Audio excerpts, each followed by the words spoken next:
انسان کی نیکیوں میں اضافہ ہوتا ہے۔ علم ہوگا تو قرآن پڑھنے کی نیکی ملے گی، علم ہوگا تو نماز پڑھنے کی نیکی ملے گی، علم ہوگا تو روزہ رکھنے کی نیکی ملے گی، علم ہوگا تو زکوٰۃ دینے کی نیکی ملے گی، علم ہوگا تو جو ہے وہ حقوق اللہ ادا کرنے کی نیکی ملے گی، علم ہوگا تو حقوق العباد ادا کرنے کی نیکی ملے گی۔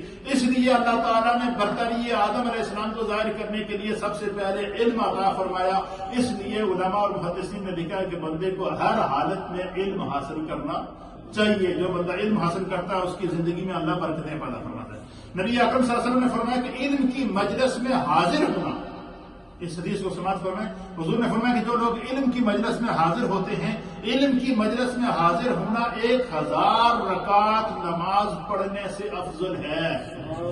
جو بندہ علم کی مجلس میں بیٹھتا ہے علم حاصل کرنے کی نیت سے، تو فرمایا 1000 رکعت اگر وہ نماز پڑھے تو اللہ تعالیٰ اسے 1000 رکعت نماز سے افضل، صرف وہ مجلس جو اس نے آدھا گھنٹہ علم سیکھا ہے اس سے افضل ہے۔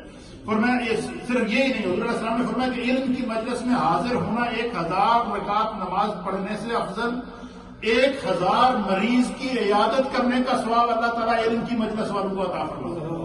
صرف یہی نہیں، 1000 جنازوں میں شرکت کا ثواب اللہ تعالیٰ علم کی مجلس میں آنے والوں کو عطا فرماتا ہے۔ پھر فرمایا کہ عطا فرماتا ہے۔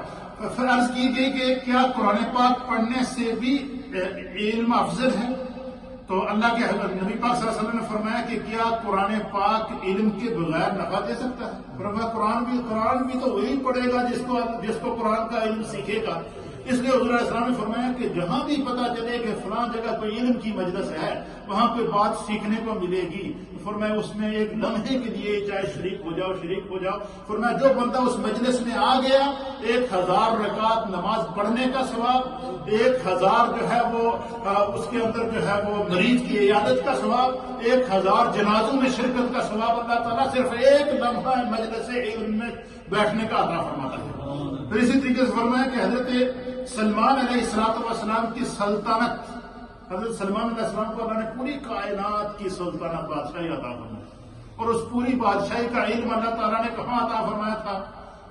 انگوٹھی کے نگینے کے اندر۔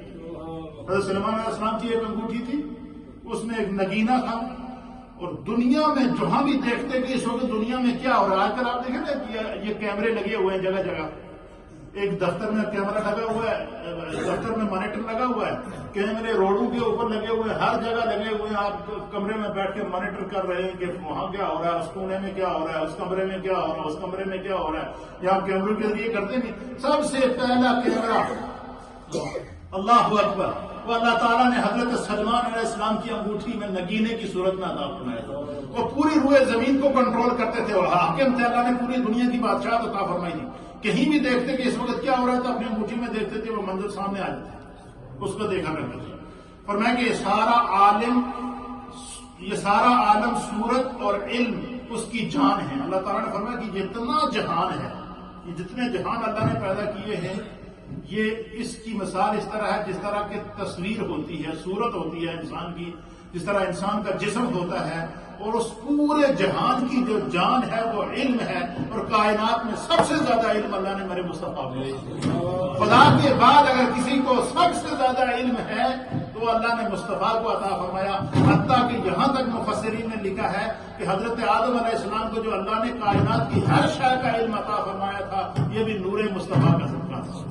اللہ نے کیونکہ اپنے حبیب کو دنیا میں بھیجنا تھا۔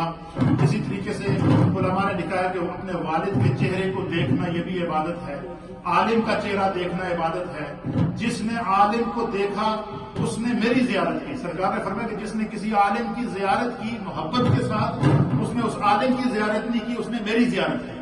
پھر سرکار دو عالم صلی اللہ علیہ وسلم نے فرماتے ہیں کہ جس نے عالم سے مسافہ کیا، جس نے ایک عالم سے مسافہ کیا، گویا کہ اس نے مجھ سے مسافہ کیا۔